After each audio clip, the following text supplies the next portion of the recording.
Hey everybody. Okay, well, here's a biggie. My record deal and how I lost out and the details of all that. What happened and why I don't get paid. I signed a record deal with an independent label called Import 12. After about 9 or 10 months of being at the record label, I knew I was getting screwed and I wasn't getting paid, and I more or less walked away from my record deal. That's from my first album, not for Boogie Down Bronx, Hey There Homeboys, Two Sisters. And between 9 and 12 months, or a couple months after, I had no income. So I did one-off records with the same label. A lot of other labels too. I was on Select Records, which had UTFO and Whistle. I put out that Brown Sugar record.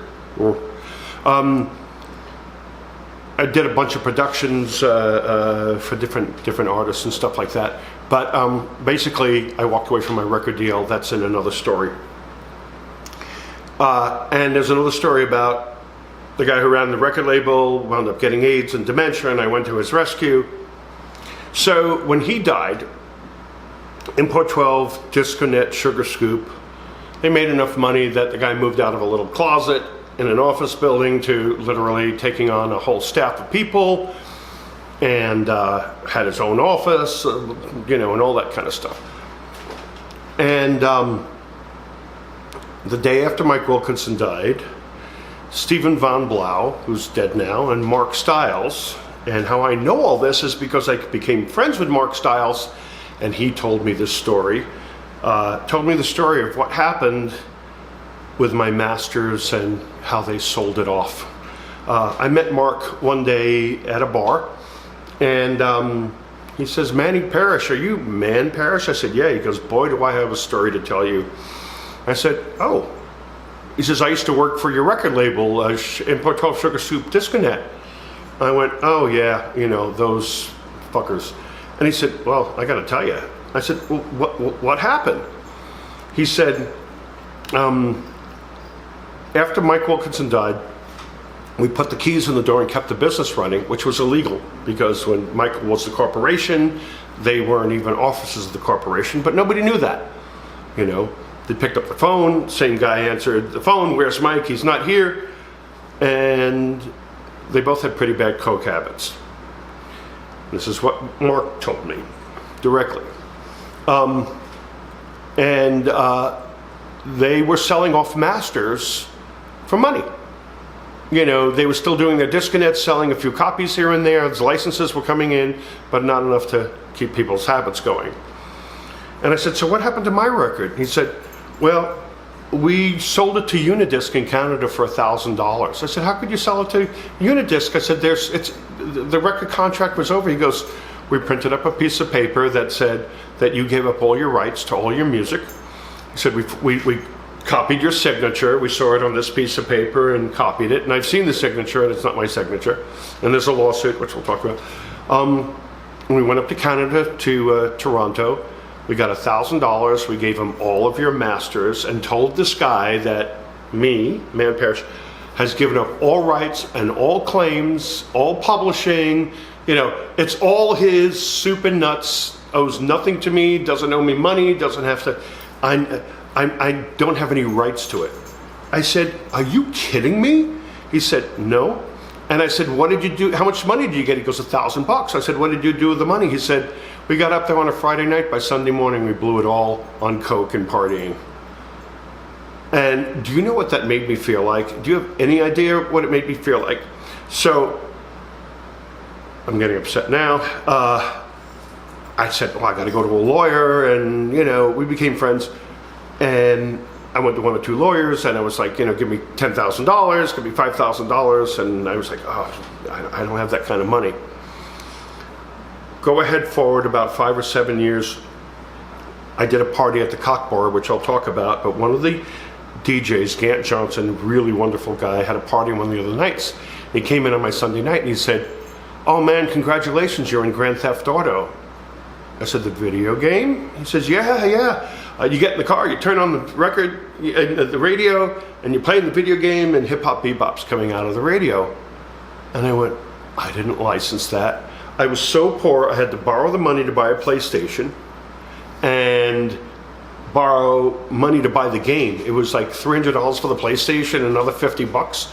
I put the thing in, I'm playing the game, I get in the car, I turn the radio, my music's there, and wait a minute, I never signed a licensing deal. I mean, those are $40,000, $50,000 advances. Where's my money?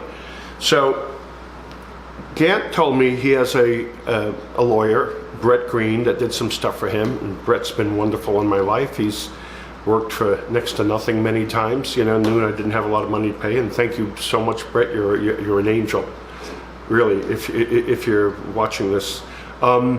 He said there's a place called Artist Rights, and they're kind of a non-profit organization, and they find people that got screwed over from record labels, and I'm going to make an introduction. You go over, tell them the story, which I did, and they decided to do a lawsuit, and we went to court. And this is many years now after I first figured out what's going on, but I was in my legal. You have 6 years to figure out. If you put out a record, you're Michael Jackson, and I steal your record, you only have 6 years to chase after me to sue me. After 6 years, you're out of luck. Can you believe, this is the law, okay? This is the law. Because you're past your statute of limitations from the moment you discover that someone's screwing you over till the time you can take them to court. You have a 6-year window, which is shameful.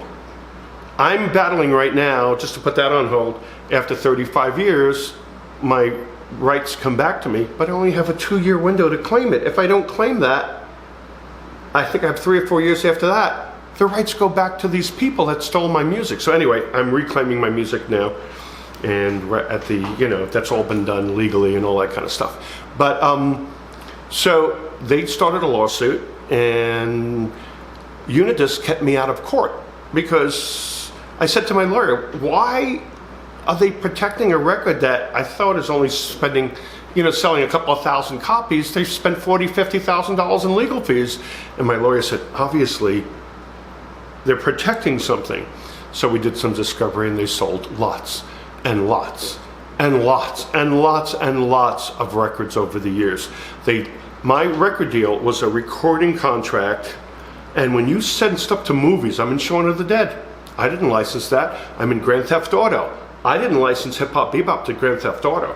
You know, so how did it get there? They were taking this $1,000 and they were jading tens and hundreds of thousands of dollars worth of stuff. They're selling it to compilation companies across, across the world. I'm on Japanese, labels, and I'm on Mexican labels and French labels, Hip Hop Bebop, and they would collect advance money and get royalties. And the guy's sitting there driving a Jaguar, living in a beautiful big house, and I'm on welfare. I'm not the only person he did it to, by the way. There's been a lot of lawsuits.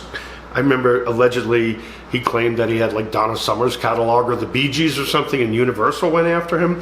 Back in those days, you could do that kind of stuff because we didn't have free trade between America and Canada.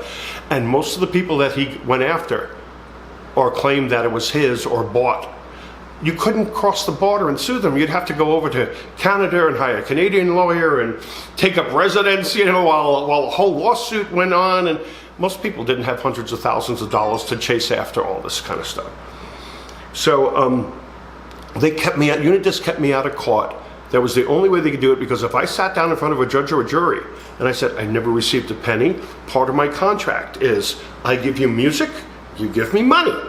May not be a lot of money, but somewhere along the line you have to give me a report that says this is what we've earned, this is what we spent, and this is what's left over after we take our cut. Here's your share. That never happened. They have me as work for hire in their contract, but you can't hire somebody and not pay them. So there was never an advance, there's never any cash checks, all that kind of stuff.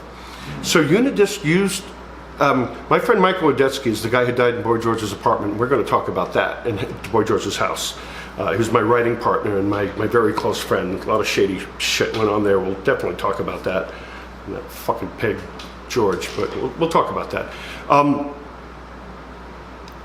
I'm angry.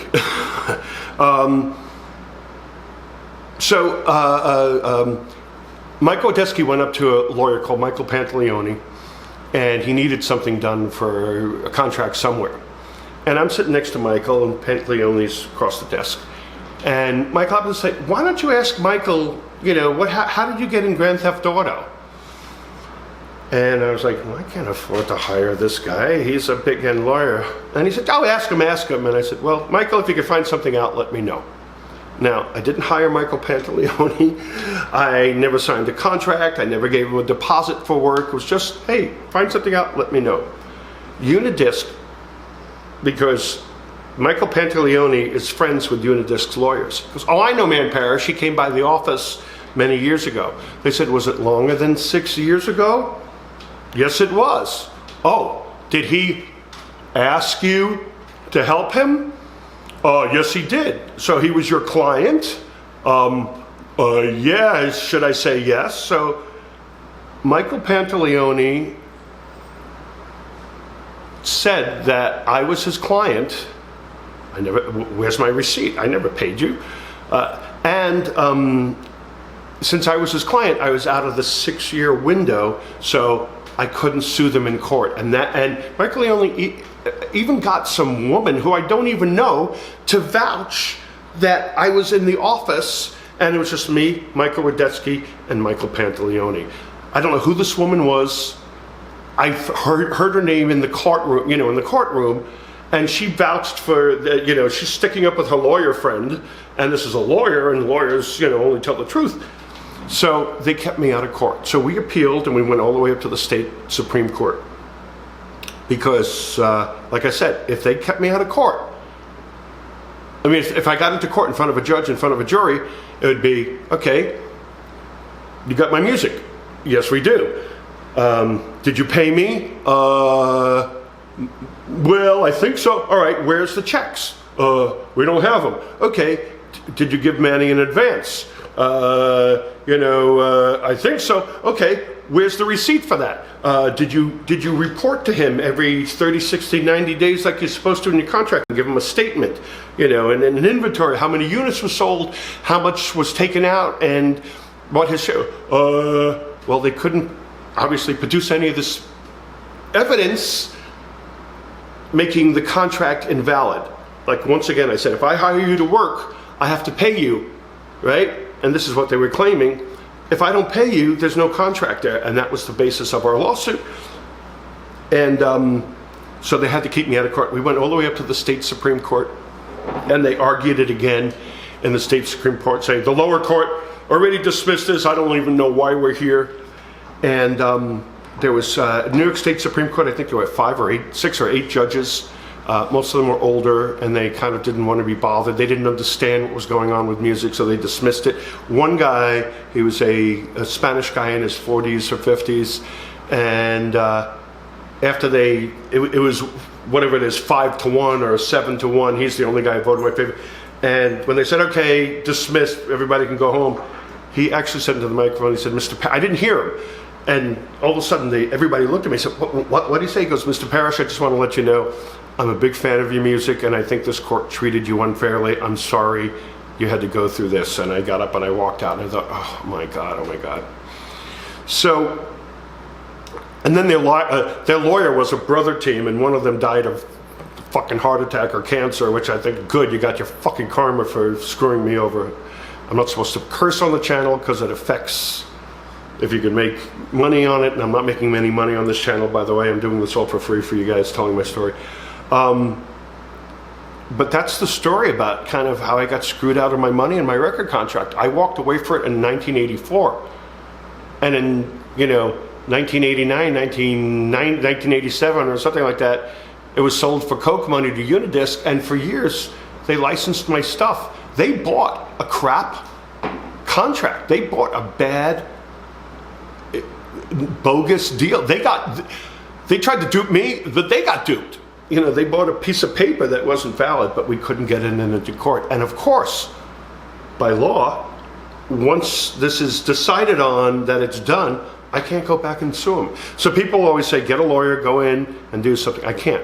Now, the only thing I can do, it's been 35 years, and I'm reclaiming my copyright. It's mine. It was never theirs to start off with. I'm kept out of court from suing them for that particular thing. I actually have another angle because I have a trademark on my name, and I can always go after them for that. But that's the story behind Hip Hop Bebop, and why didn't I get a lawyer? A lot of people ask, and so on and so on and so on. In 2 years, everything will be mine again. They've made a shitload of money. They've sold 5 million records on their own, and they've got advances from the Shaun of the Dead movie, $10, $20, $30,000. They probably got $5, $10, $20,000 from Rockstar Games for Grand Theft Auto.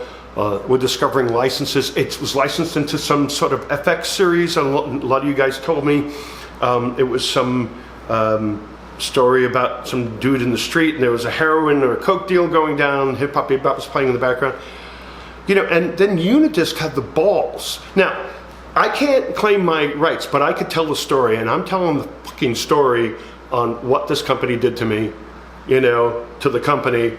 You screwed me, I'm gonna dirty your name, because this is what happened. So I'm angry, I'm really pissed. They took a huge chunk of my, 35 years of my life, they took away from me. I'm so pissed I forgot what I was gonna say. Anyway, that's why when people say, why don't you get a lawyer and go to get a lawyer, it's been decided that I can't, but I'm reclaiming my rights to my track after 35 years, and I'm telling my story, you know, to them. So that's it, folks. Welcome to the music business.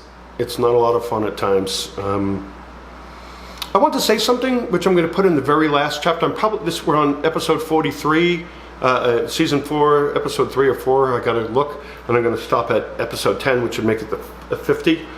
This is not a story about, you know, who I slept with and how many fabulous people in Studio 54, which I will put in those, you know, that is part of it. This is more of a story about survival, about somebody who's gone through a lot of crazy stuff. When I sat down and I thought about doing this book, and this is my book, I thought, wow, there's a lot of crazy shit here, right? I mean, a lot of crazy stuff. I'm still standing. I'm a little broken, a little neurotic from it, but I'm not a junkie. I'm not a straitjacket. I'm not dead. I'm functioning. I'm doing music, and I'm that Energizer Bunny. I just keep on going, I guess. So, based on that, thank you. Thank you for watching, and I'm telling it all. Have a good night or day.